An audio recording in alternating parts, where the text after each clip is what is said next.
sibilance. All right, let's go. Day number 4 out here.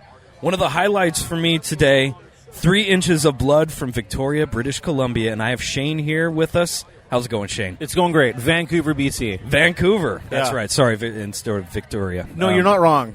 But It originally was from there. Are you guys all from that area? All of us except for one. Our bass player, Nick, he lives in Seattle. Oh, okay. Yeah. So we got some cross-border action But going still on there. Pacific Northwest. Oh, yeah, big time, yeah. That's awesome. Rains the same amount. I want to talk about the early days a little bit. You guys were signed during that kind of Roadrunner heyday in the mid-2000s. I think you guys were signed 2004. Yeah, that's right. So that label now is kind of become like a legendary, label in its own right. Really grown and matured. But you guys were in the kind of the infancy of those first kind of wave of bands to be on Roadrunner. What was that like for you, and how did that come about to get on such a label of prominence? Well, the band, this is right before my time because I joined that year. That same year. I joined that same year, and so the band had done an independent UK tour, right, which led to the band opening up for The Darkness, right as The Darkness was blowing breaking, up. right, blowing up hard, it's huge. So that really helped the band get the momentum and get signed to Roadrunner. Yep. And so this was like, Roadrunner. I mean, they'd been around at that point. Obituary, Merciful Fate, and all that stuff, yeah. Right? So that was, like you said, that was sort of the new wave of bands. So it was like us at that time. It was like us, Trivium, who we all know went on to big stuff, and then a handful of other bands. Still Remains, Agony Scene. Yeah.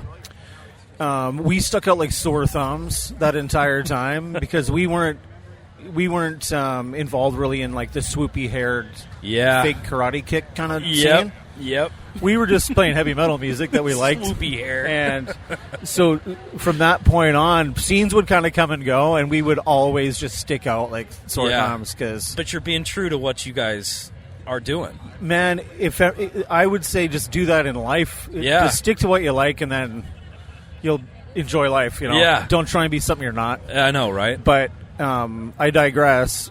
That was a really exciting time. We got a huge push from Roadrunner, especially with the song "Deadly Sinners." Oh, that's my favorite. It was kind of everywhere. "Deadly Sinners" it's then, legendary.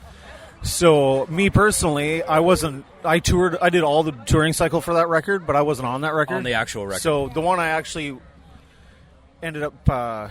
The next record, which I wrote with Justin Hagberg and the guys. 2006? Yeah, that was Fire Up the Blades. Yeah. Joey Jordanson produced that That's one, right? right? Yeah. What was that like working with him? It was killer. And that was your first foray into recording with 3 Inches of Blood. That was, yeah. And having a producer like Joey right out the gate for your first time. Yeah, he actually... How was he? We were kind of like... Roadrunner was... We were kind of like constantly on what we call double secret probation with those guys. Double secret probation? Yeah. What does that mean? Well, it had a little bit to do with not playing ball. It had a little bit to do with one of our original sort of second singer, Jamie. He had voice problems, among other things. So it was kind of dicey. They didn't know if they were gonna. We didn't know if we were gonna get dropped at that point. Oh wow, it felt that way. Huh? So we had done a tour. In the Advanced Adventures tour cycle, we did a tour with Satyricon. Okay. Legendary, black metal band. And one of my favorite bands, actually. Yeah, right on. But Joey Jordison was filling in on drums on that tour. Oh, so this is 2004.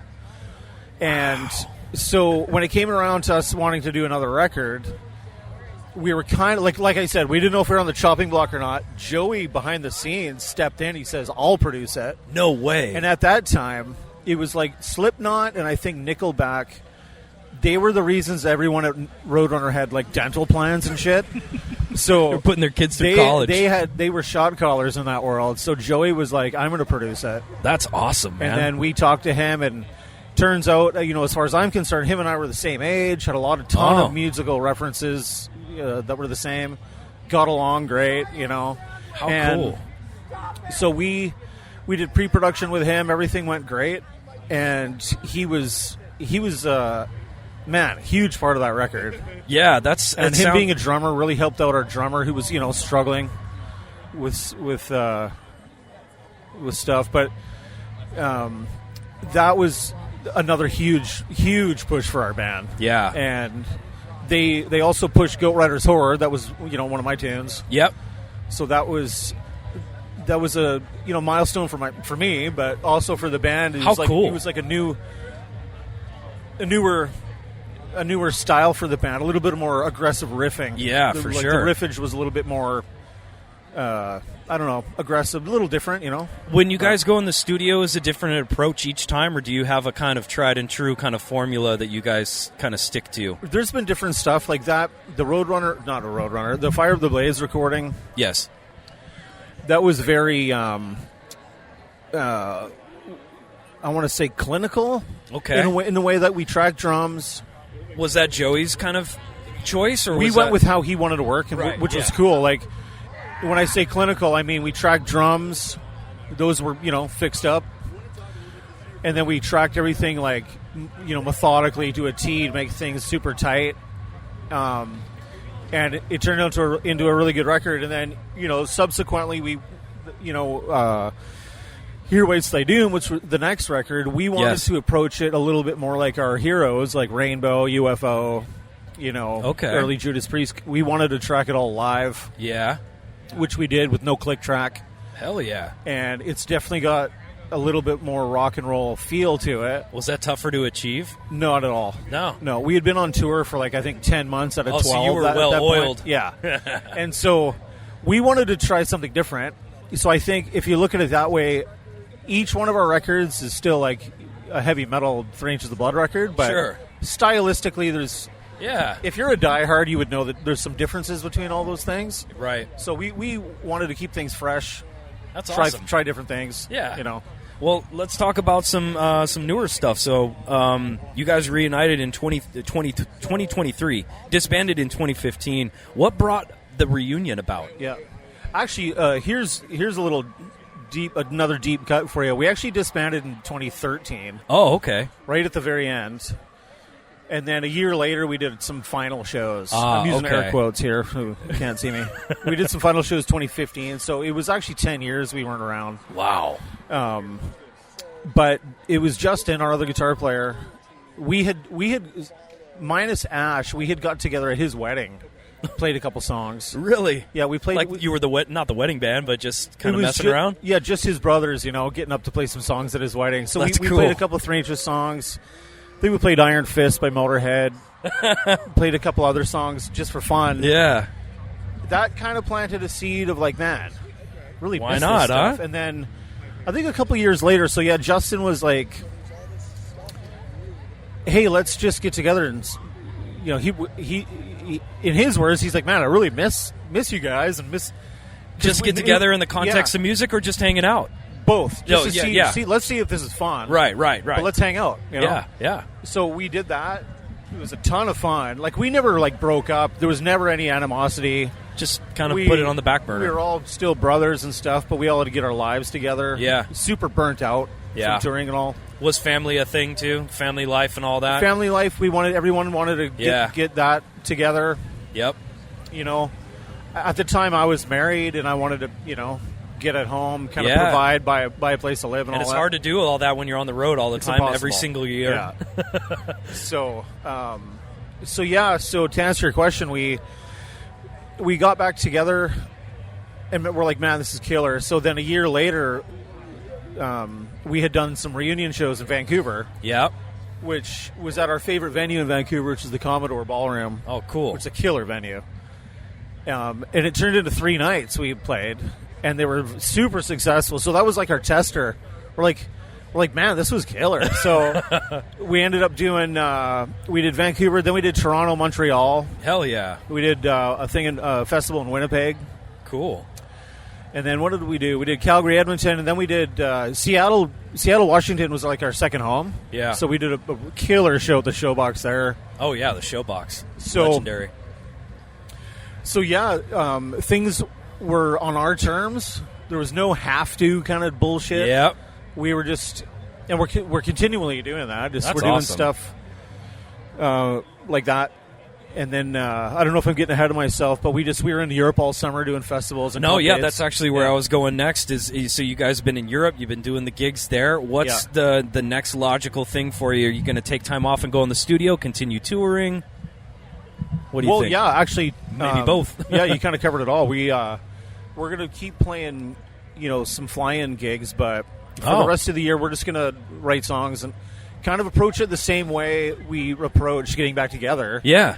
And that's just write some songs, see if how it works. We're not going to release stuff that we don't think is up to snuff, right? No, of course. So we're just going to sort of take our time with it, not rush it. I love that. Not be like, oh my god, we got to keep this momentum going. And are you guys still on Roadrunner? No. So are you independent now? After Fire Up the Blades. So this is 2000. I want to say 2008. They wanted to renegotiate our contract into a deal we were not into at all. So it was basically, long story short, it's like if we asked them, like, if we don't take this new contract, what's the deal? They're like, well, we're gonna have to drop you. And we were like, fucking right. Can I swear on here? Yeah. We're like, fucking rights, man. Let's say no, then we'll get dropped. And then we had a really successful year being labelless. Like we toured Europe with Exodus that year and had a really good lucrative summer or year, I should say. And then we got signed to Century Media. So that's a good label from what I've heard. Century Media was really good, and we're technically still on Century Media. So yeah, okay. So whatever you guys decide to do, whatever we decide to do, they have the option to release it for us. And awesome. Well, I can't wait to put something on the air, man. Yeah, we've been dying for a new 3 Inches of Blood single to flood the airwaves. I can't have two, man. Yeah, I want to get something going on, but yeah. We don't know if we're going to do an album or a couple singles. Yeah, it seems to. We don't really know. The landscape's different. I hear that from a lot of bands that, some guys like Trivium just did an EP because I guess they were trying to do something and it fell apart. Blah blah blah. But they're releasing an EP. Another group I was talking about just doing singles. They're not planning on doing an album. So yeah, it's kind of up in the air. It's super up in the air. Like I'm 50 years old, so I remember when.